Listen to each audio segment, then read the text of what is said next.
Assalamu alaikum. Our today topic is laws of returns as laws of cost. पहले एक lecture में हमने laws of returns को discuss किया था, जिसमें हमने law of increasing returns, law of constant returns और लॉ ऑफ डिमिनिशिंग रिटर्न्स को डिस्कस किया।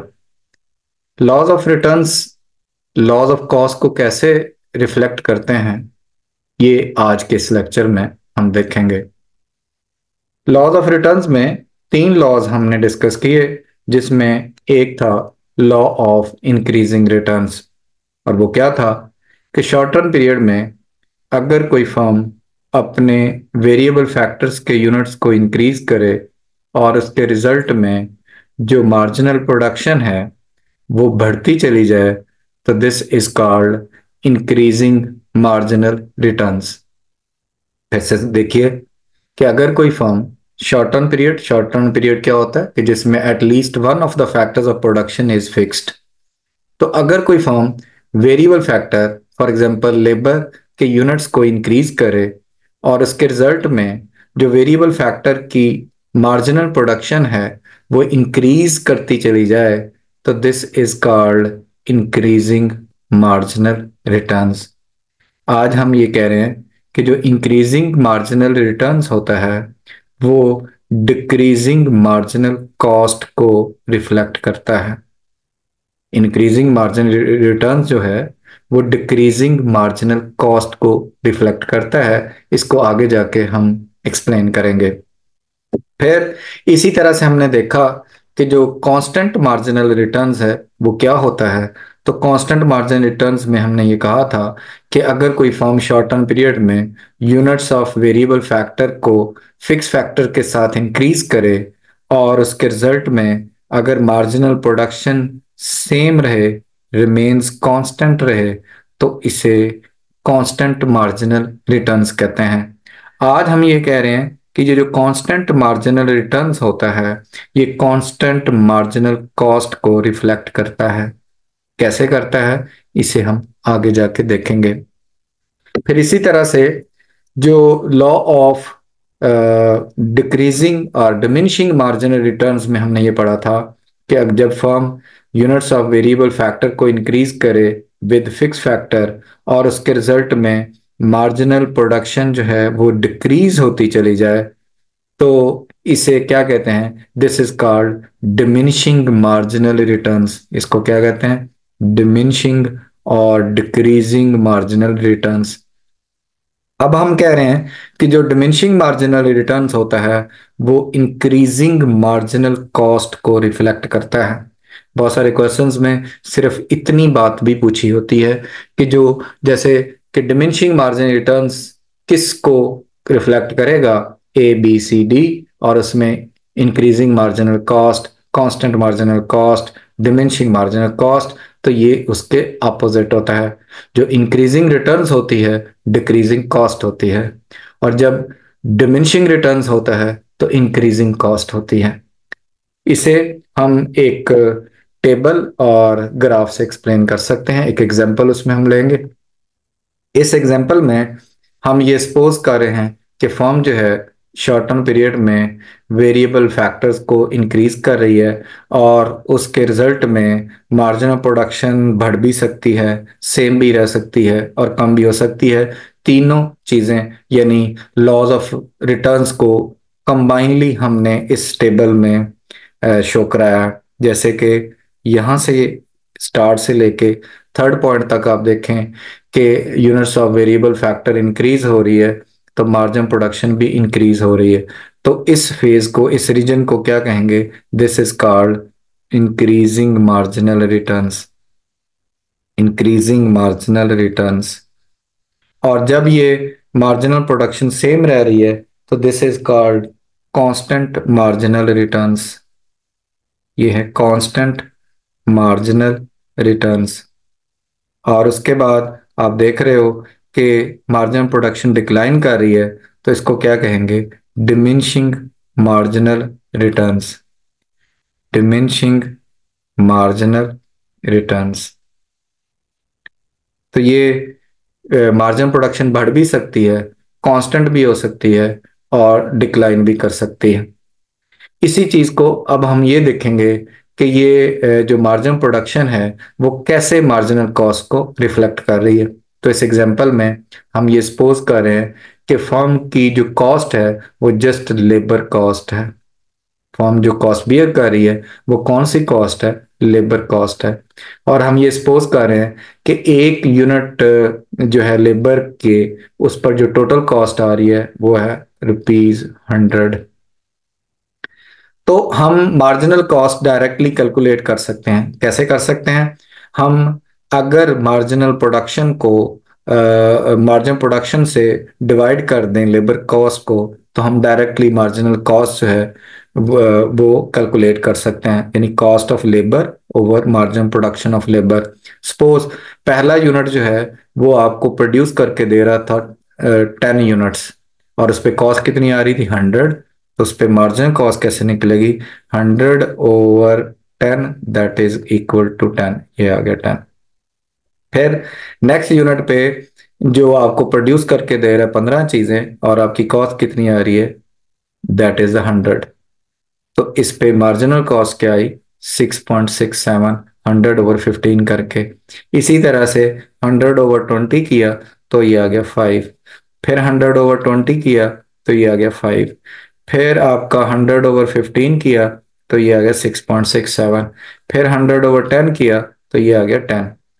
अब अगर हम गौर से देखें तो ये हमारे पास अब ये मार्जिनल कॉस्ट कैलकुलेट हो गई। तो अगर हम ये गौर से देखें तो क्या चीज हमें हम क्या चीज ऑब्जर्व कर सकते हैं, वो ये है कि जब इंक्रीजिंग मार्जिनल रिटर्न्स था तो कॉस्ट का क्या स्टेटस था? कॉस्ट डिक्लाइन कर रही थी, यानी उस वक्त आपकी डिमिनिशिंग और डिक्रीजिंग मार्जिनल कॉस्ट थी। डिमिनिशिंग मार्जिनल कॉस्ट थी। इसका मतलब ये हुआ कि जो इंक्रीजिंग मार्जिनल रिटर्न्स है वो रिफ्लेक्ट करता है डिमिनिशिंग मार्जिनल कॉस्ट को। इसी तरह से इस रीजन को देखें, आपकी मार्जिनल प्रोडक्शन सेम है, तो जब मार्जिनल प्रोडक्शन सेम है तो मार्जिनल कॉस्ट भी सेम है। इसका मतलब है कि जब कांस्टेंट मार्जिनल रिटर्न्स होता है तो there is constant marginal cost. उस वक्त जो कॉस्ट है वो भी, मार्जिनल कॉस्ट है वो भी कांस्टेंट है। फिर अगले फेज को देखें, इस वाले एरिया में आप देखें कि ये क्या था? डिमिनिशिंग मार्जिन रिटर्न्स था। जब आपका मार्जिन प्रोडक्शन 20 से 15 और 10 हुई तो ये क्या है? ये डिमिनिशिंग मार्जिनल रिटर्न्स है। जब डिमिनिशिंग मार्जिन रिटर्न्स होता है तो आपकी जो कॉस्ट का फेज देखें कि ये क्या है? 5, 6.67 एंड 10। तो इसका मतलब है कि जब आपकी डिमिनिशिंग मार्जिन रिटर्न्स होता है तो इंक्रीजिंग मार्जिनल कॉस्ट होती है। इंक्रीजिंग मार्जिन कॉस्ट, इससे हमने क्या लर्न किया? हमने ये लर्न किया कि जो इंक्रीजिंग मार्जिन रिटर्न्स है वो रिफ्लेक्ट करता है डिमिनिशिंग मार्जिनल कॉस्ट को, और कांस्टेंट मार्जिन रिटर्न्स जो है वो कांस्टेंट मार्जिनल कॉस्ट को रिफ्लेक्ट करता है। इसी तरह से डिमिनिशिंग मार्जिनल रिटर्न्स जो है वो इंक्रीजिंग मार्जिनल कॉस्ट को रिफ्लेक्ट करता है। अगर इसका हम ग्राफ बनाएं तो जो इंक्रीजिंग मार्जिन रिटर्न्स है वो ये एरिया है, ये वाला फेज।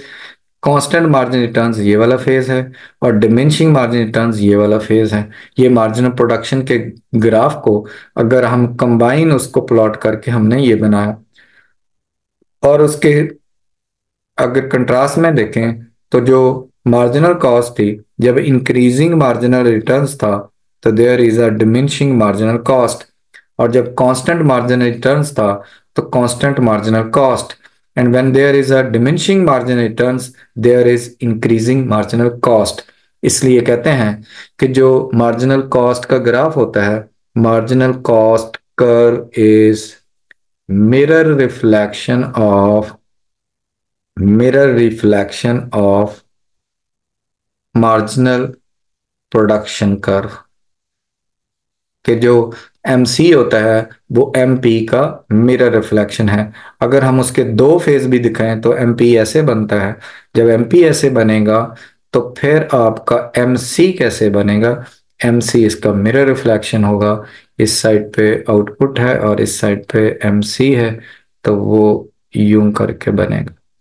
ये marginal cost is the mirror reflection of marginal production curve.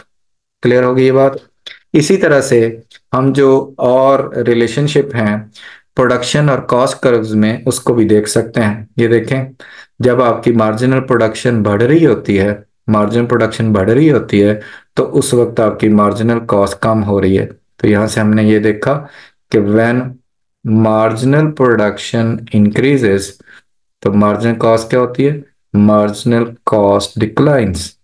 फिर when the marginal production is maximum, जब मार्जिनल प्रोडक्शन जो है वो मैक्सिमम पे है, marginal production is when marginal production is maximum, तो मार्जिनल कॉस्ट क्या है, मार्जिनल कॉस्ट इज मिनिमम।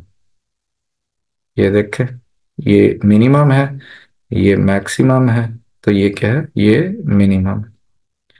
फिर आप देखो कि व्हेन मार्जिनल प्रोडक्शन डिक्लाइंस, जब मार्जिन प्रोडक्शन कम हो रही है तो मार्जिन कॉस्ट क्या है, ये डिक्लाइन हो रही है, और ये क्या है, इंक्रीज हो रही, मार्जिन कॉस्ट इंक्रीजेस। तो एक रिलेशन तो ये आ गया। फिर इसी तरह से एपी और एवीसी में रिलेशन है क्या, व्हेन एपी इंक्रीजेस तो मार्जिन, जो एवीसी क्या है, AVC is decreasing, AVC decreases. And when AP is maximum, AP is maximum इस पॉइंट पर, तो एवीसी क्या है, एवीसी इज मिनिमम।